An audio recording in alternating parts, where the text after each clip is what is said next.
Class 12th मानव भूगोल के 8th lesson के क्वेश्चन आंसर्स का ये वीडियो है। तो बिना टाइम वेस्ट किए वीडियो को शुरू करते हैं। तो सबसे पहले मल्टीपल चॉइस क्वेश्चन क्या है इनमें। पार महाद्वीप स्टुअर्ट महामार्ग किनके मध्य से गुजरता है। पार महाद्वीप स्टुअर्ट महामार्ग ये जो है गाइस ये डार्विन और मेलबर्न, ये तो गाइस लेसन की समरी के वक्त ही ज़्यादा क्लियर कर पाएंगे। फिर भी छोटा मोटा जो है बताएंगे मतलब जो बता सकते हैं वो बताएंगे। किन देशों में रेल मार्ग के जाल का सघनतम घनत्व पाया जाता है। यूएसए संयुक्त राज्य अमेरिका, वहाँ पर सबसे ज़्यादा रेल मार्ग मतलब गाइस विरल और सघन हम जानते हैं। तो वहाँ पर सघन जो है सघन जनसंख्या होती है, बंद सघन होती है गाइस। इसी तरह से अब थर्ड है बृहत ट्रक मार्ग होकर जाता है, ये गाइस ये होकर जाता है उत्तर अटलांटिक महासागर से होकर जाता है गाइस ये। अब फोर्थ क्वेश्चन देखिए, बिग इंच पाइपलाइन के द्वारा परिवहन किया जाता है। तो गाइस जो बिग इंच पाइपलाइन, इससे पेट्रोलियम का परिवहन होता है बिग इंच पाइपलाइनों द्वारा। पाइपलाइन जैसा कि आप जानते हैं कि परिवहन के 4 माध्यम होते हैं, जल मार्ग, वायु मार्ग, स्थल मार्ग और पाइपलाइन। तो ये बिग इंच एक विशेष पाइपलाइन जिससे पेट्रोलियम होती है। अभी जो सितंबर का टेस्ट हुआ था उसमें मल्टीपल चॉइस क्वेश्चन में ये था, लेकिन पेट्रोलियम ये क्वेश्चन नहीं था। ये पूछा गया था बिग इंच जो है वो किस देश से संबंध रखती है। तो गाइज वो शायद इंडोनेशिया से संबंध रखती है गाइज, मैं श्योर नहीं हूँ। अगर आपको पता है तो कमेंट में बता सकते हैं। अगर मैं गलत हूँ और आप सही हैं तो कांग्रेट्स। अभी फिफ्थ देखते हैं, चैनल टनल होता है, जो चैनल टनल है वो कहाँ से गुजरता है। तो गाइज ये जो टनल है ये पेरिस से लंदन के बीच है, यहाँ पर ऑप्शन दे दिए हैं। और ये जो टनल है ये पेरिस से लंदन के बीच में जाता है। ये पानी के नीचे से टनल है जो पेरिस से लंदन की ओर जाता है, यातायात परिवहन का एक टनल है। अब बड़े क्वेश्चन पर आते हैं, क्या है पर्वत मरुस्थल तथा बाढ़ संभावित प्रदेशों में स्थल परिवहन की क्या क्या समस्या है। सिंपल क्वेश्चन है गाइस, कई सालों से बचपन से पढ़ते आ रहे हैं कि ऊबड़ खाबड़ जगहों पर रेल परिवहन जैसे सड़क परिवहन यातायात अच्छी सड़क नहीं बना सकते, खतरा रहता है। वहीं लिखना है कि पर्वत मरुस्थल और बाढ़ संभावित प्रदेशों में केवल सड़कें ही यातायात की सुविधा करती हैं, लेकिन ऐसे क्षेत्रों में रेल मार्ग नहीं बिछाए जा सकते क्योंकि इन्हें बनाने में भारी खर्च आता है। वह ऐसे क्षेत्रों में रेल दुर्घटना का जोखिम बना देता है। इसका मतलब है गाइस, मान लीजिए आप पहाड़ों के बीच में रेल बनाएंगे, सबसे पहले तो खर्चा, क्योंकि जो पहाड़ है उसको काटना पड़ेगा रेल मार्ग के लिए। और दूसरा जो है यहाँ पर दुर्घटना की भी ज़्यादा संभावनाएं रहती हैं। मान लीजिए ऊपर से कोई पत्थर गिर जाए, पटरी टूट जाए, सड़क है मान लीजिए सड़क टूट गई तो क्या हुआ, काश को दाना है। लेकिन अगर रेल की पटरी अगर टूट जाए तो आप जानते हैं क्या हो सकता है।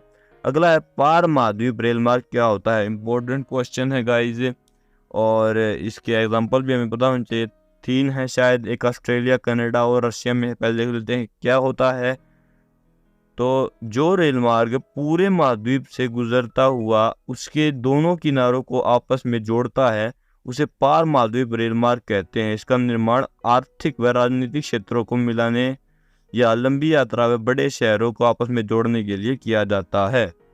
अब गाइस इसका सबसे मेन एग्जाम्पल जो है वो है पार साइबेरियन रेल मार्ग, जो कि रशिया में है। ये वर्ल्ड का सबसे बड़ा रेल मार्ग है, याद कर लीजिए पार साइबेरियन रेल मार्ग। अभी जो सितंबर का टेस्ट हुआ था उसमें इसकी लोकेशन दिखानी थी, तो आप नॉर्मली रशिया में नीचे की तरफ, चाइना और मंगोलिया की तरफ कहीं पर भी साइन कर दीजिए, आपका आंसर सही रहेगा। अब देखते हैं जल परिवहन के क्या लाभ हैं। अगला क्वेश्चन है, तो जल परिवहन के लाभ लिख दीजिए कि जल परिवहन में मार्ग निर्माण की आवश्यकता नहीं होती क्योंकि पानी में मार्ग बनाना ज़रूरी नहीं है। ये सस्ता होता है और जल का घर्षण स्थल की अपेक्षा बहुत कम होता है। इसमें ऊर्जा लागत कम होती है। इसमें सड़क परिवहन के सामान भीड़ भी नहीं होती, खुला आसमान होता है।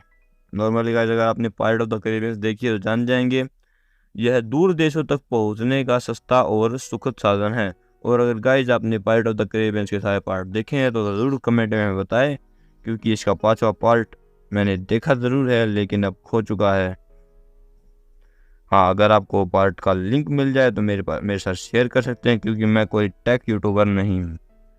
अब ये देखिए, नीचे दिए गए प्रश्नों के उत्तर 150 शब्दों में दीजिए। तो पहला है, एक सुप्रबंधित परिवहन प्रणाली में विभिन्न एक दूसरे की संपूरक होती है। परिवहन प्रणाली एक दूसरे की संपूरक होती है, इस कथन को स्पष्ट कीजिए। सिंपल है गाइस, इसका आंसर मैं आपको क्वेश्चन बताते बताते बताऊंगा कैसे। परिवहन एक ऐसी सुविधा या सेवा है जो व्यक्ति और वस्तु को भौतिक रूप से एक स्थान से दूसरे स्थान पर ले जाती है। गाइस, ऐसे क्वेश्चंस का कभी भी आंसर देते वक्त जो हमारे पास परिवहन, जैसे परिवहन की डेफिनेशन देना मत भूलिए, ठीक है। ये देखिए गाइस, यहाँ पर संपूरक शब्द क्या स्पष्ट करता है? स्पष्ट करता है कि किस प्रकार परिवहन की विभिन्न विधियाँ एक दूसरे की कमियों को पूरा करते हैं। यहाँ से आप संपूरक समझ गए होंगे। तो अब जो परिवहन के 4 प्रकार होते हैं, स्थल परिवहन, वायु परिवहन, जल परिवहन और पाइपलाइन। तो हम इस बात से सहमत है कि कैसे लिखेंगे कि किसी सुप्रबंधित परिवहन प्रणाली में विभिन्न एक दूसरे के संपूरक होते हैं। हम इस बात को किसी परिवहन की सार्थकता से स्पष्ट कर सकते हैं। परिवहन की सार्थकता होती है परिवहित की जाने वाली वस्तु और सेवा के प्रकार तथा परिवहन की लागत और समय सीमा पर कार्य, जैसे समय सीमा पर कार्य। मतलब परिवहन की सार्थकता होती है कि सस्ता हो और अपने दिए गए समय पर कार्य करे। तो जैसे वस्तु को अंतर्राष्ट्रीय संचालन का निपटान भारवाही जलयानों द्वारा होता है। कम दूरी की सेवाएं प्रदान करने के लिए सड़क परिवहन सस्ता एवं तीव्र गति है। मतलब किसी देश के अंदर अगर गाइस आपको कहीं पर भी यात्रा करनी है तो छोटे रूट्स के लिए सड़क परिवहन अच्छा है। अगर लंबी यात्रा करनी है तो रेल परिवहन का उपयोग करते हैं हम लोग। अगर किसी और देश में जाना है, तो अगर आपके पास वक्त है किसी और देश में जाना है या फिर कोई हैवी सामान अंतरराष्ट्रीय व्यापार करना है, तो जलमार्ग का उपयोग किया जाता है। और कहीं जल्दी पहुंचना है तो वायुयान सबसे अच्छा है। विदेश जाने या कीमती वस्तुओं के परिवहन के लिए अंतर्राष्ट्रीय व्यापार भी हो सकता है। कीमती वस्तुओं को लाइक डायमंड्स वगैरह जो है, गोल्ड, वायु परिवहन द्वारा सही है। अतः यह सब उपयुक्त कथन को सत्य करते हैं। यह सब उपयुक्त कथन को सत्य करते हैं। उपयुक्त मतलब ऊपर लिखा हुआ कथन को जो है स्पष्ट करते हैं गाइस। ये डेफिनेशन एक बार फिर देख लीजिए, ये आपको संपूरक बता देगी क्या होता है। सेकंड क्वेश्चन गाइस, विश्व के वह कौन से देश है जहां वायुमार्ग का सघन तंत्र पाया जाता है? आंसर देखिए गाइस, वायु परिवहन का तीव्रतम साधन है, परंतु यह अत्यंत महंगा भी है। तीव्र गति होने के कारण लंबी दूरी की यात्रा के लिए